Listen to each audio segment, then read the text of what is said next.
Welcome back to 3Dsurvey tutorials. This time we're going to show you how to recalculate a digital orthophoto map. We already produced an orthophoto map in our previous video. Here's the result, a nice looking map with a 2 cm resolution.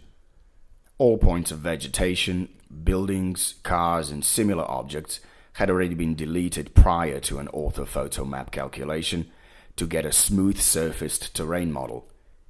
If we zoom in a bit, we can see a building cleared of all unnecessary objects. Regardless of that action, there are still areas where two images come together right over a building, and not having the exact digital surface model causes that kind of result. In this case, you can use a DOF recalculation tool to correct an orthophoto map. Click Select button to select building area. Do so with a little bit of margin zone around it. Left mouse click to select it, right mouse click to finish the selection. 3Dsurvey will automatically show you the images containing those objects.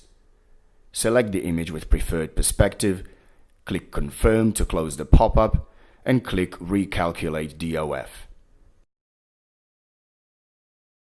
Wait a couple of seconds for the selected area recalculation. What you get is a clean orthophoto map with lined up roofs and no unnecessary objects. That's all for now, folks. Thanks for watching.